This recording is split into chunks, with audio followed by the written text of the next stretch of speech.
요한복음 12장 32절과 33절을 읽습니다. 내가 땅에서 들리면 모든 사람을 내게로 이끌게노라 하시니 이렇게 말씀하시면 자기가 어떠한 죽음으로 죽을 것을 보이심이로라. 아멘.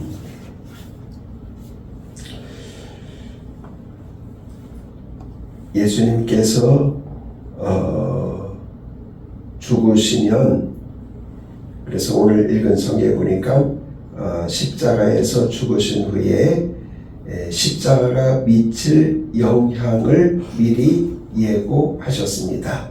그러니까 여기 내가 높이 들리면 이 말은 뭐예요? 지상에서 십자가에 달려서 들리실 것을 말씀을 하신 것이죠. 그래서 그 다음 절에 보니까 이는 하면서 그가 죽으실 것을 말씀하신 것이다, 이렇게 말씀하고 있습니다. 물론 부활도 예수님이 높이 들리신 거예요. 그래서 이 십자가와 부활, 특히 이 십자가를 통해서 십자가가 미칠 영향력이 얼마나 위대하고 큰가 하는 것을 말씀을 하신 것입니다. 그 뭐냐면은 많은 사람을 이끌겠노라. 그러니까 십자가 하는 일이 뭐예요? 많은 사람을 아버지 앞으로 이끄는 역할을 한다는 것입니다. 자, 그러하기 위해서 먼저 전제되는 것이 있죠. 사람은 아버지를 떠나서 멀리 떨어져 있고 멀리 흩어져 있는 사람의 상태를 보여주고 있는 것입니다. 그래서 예수님께서는 자신을 십자가에 던져서 하나님 아버지께로 이끌기 위해서 십자가에 못 박히신 것입니다. 원래 하나님께서 사람을 지으실 때는 어떤 상태로 지으셨는가 하면은 멀리 떠나고 뿔뿔이 흩어진 자들로 살라고 만드시지 아니하셨습니다. 하나님의 형상과 모양대로 사람을 만드셨는데 그것은 하나님 아버지와 함께 그리고 교통하면서 가족으로 살라고 만드신 것입니다. 가족은 어때요? 우리 다 가족이 없는 사람은 없죠. 다 아기 때 태어나면 부모 밑에서 태어납니다. 그러니까 가족 밑에서 태어나는데 가족은 뭐예요? 함께 사는 것이 가족입니다. 그렇죠? 가족이 함께 사는 것 얼마나 아름다운지 모릅니다. 얼마나 영광스러운지 모릅니다. 근데 가족이 없이 뿔뿔이 흩어져 보세요. 피눈물 납니다. 그렇죠? 피탄에 잠길 수밖에 없습니다. 그래서 가족은 함께 교제하고 함께 생명적인 운명을 이루면서 함께 기뻐하면서 같이 사는 것, 이것이 가족입니다. 그럴 때 이 땅에서 사는 목적과 가치를 구현하면서 살게 되는 것입니다. 원래 하나님이 이렇게 살도록 사람을 창조하셨습니다. 그런데 사람이 원래 계획과는 달리 멀어졌습니다. 하나님과의 교제에서 끊어졌습니다. 마치 목자 잃은 양같이 유리하고 방황하고 고생하며 살게 되었습니다. 무엇 때문입니까? 허물과 죄로 인해서 멀리 떨어져서 불행하게 살게 되는 것입니다. 그래서 허물과 죄로 멀리 떨어져 있는 상태를 성경은 말하고 있습니다. 우리 다 같이 성경을 한번 읽어봅니다. 자, 이 앞을 보시고요. 골로새서 1장 21절 22절 시작. 전에 악한 행실로 멀리 떠나 마음으로 원수가 되었던 너희를 이제는 그의 육체의 죽음으로 말미암아 화목하게 하사 너희를 거룩하고 흠이 없고 흠할 것이 없는 자로 그 앞에 세우고자 하셨으니. 자, 어떻게 했다고요? 전에 죄악과 허물과 이걸로 멀리 떠나 있었다. 이것이 하나님을 떠난 모든 사람들의 상태라고 말씀을 하고 있는 것입니다. 그래서 주님과의 깊은 교제 속에서, 관계 속에서 살 때에 사람의 가치와 목적을 성취하며 살게 되는 것입니다. 예수님께서 제자들을 파송을 하셨어요. 이런 모습을 보고 사람들이 다 하나님을 떠나서 뿔뿔이 흩어지고 유리하며 방황하며 사는 모습 보고 너무 민망한 거예요. 목자 잃은 양 같으니까. 그래서 제자들을 그들 가운데 보내면서 예수님이 아주 민망해 하셨습니다. 목자 없는 양같이 유리하는 사람들을 보는 예수님의 심정이라고 말씀드릴 수가 있습니다. 그러므로 우리 인간은 하나님 없이는 절대 절망입니다. 물론 우리 사람에게는 양심이 남아있어요.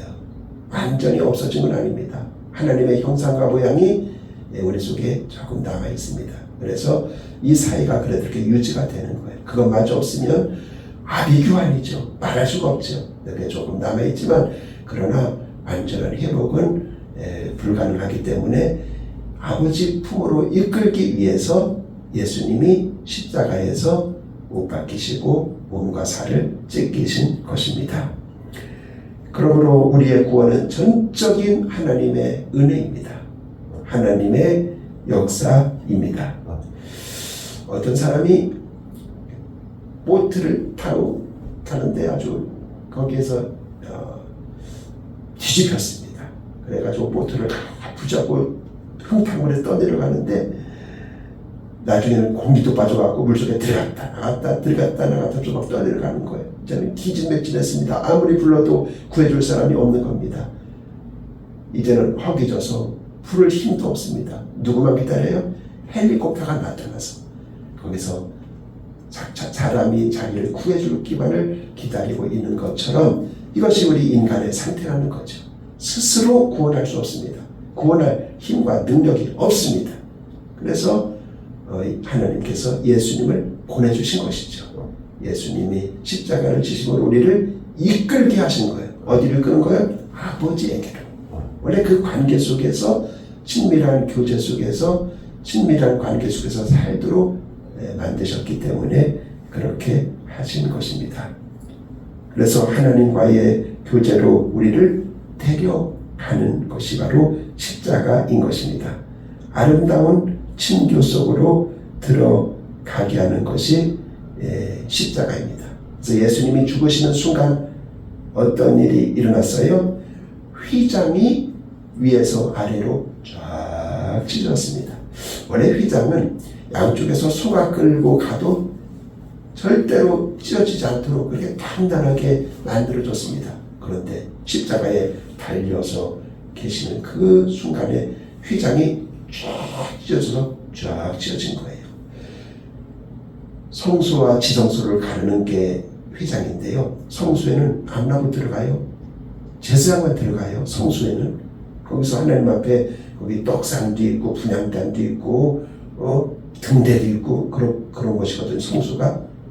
근데 지성소는 언약궤가 있고 하나님의 임재가 있는 곳이에요.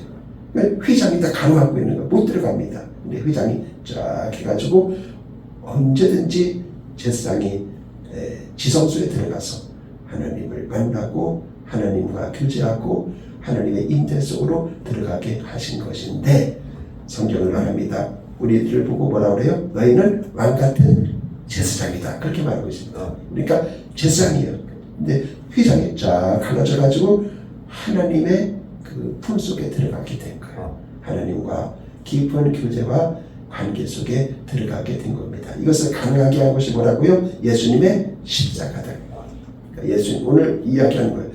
예수님이 십자가는 우리를 이끄신다. 어디를 이끈다고요? 아버지의 친교 속으로 이끄신다고 말씀하고 있는 것입니다.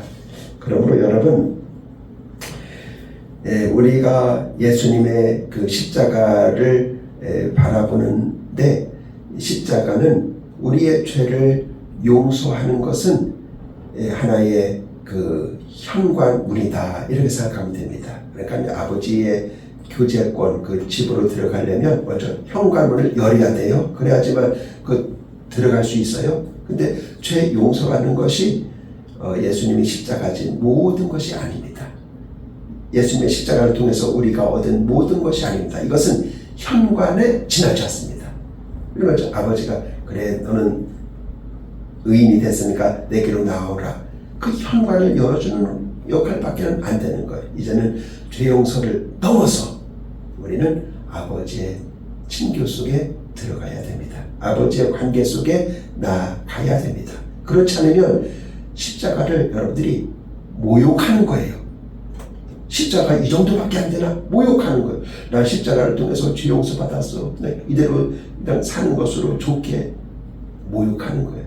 십자가는 아버지 품으로 나가는 현관을 들어갈 때 죄 용서는 그 현관에 지나지 않는 거예요. 현관을 지나서 우리는 십자가 하는 역할을 우리를 이끄시는데 어디로 이끄시는가? 현관만 들어가도록 이끄시는 게 아니에요. 여러분 집에 갈 때 나는 현관이 좋아하면 문 열고 현관 신발장 있는데 거기서만 있을래? 그런 생각을 했어요.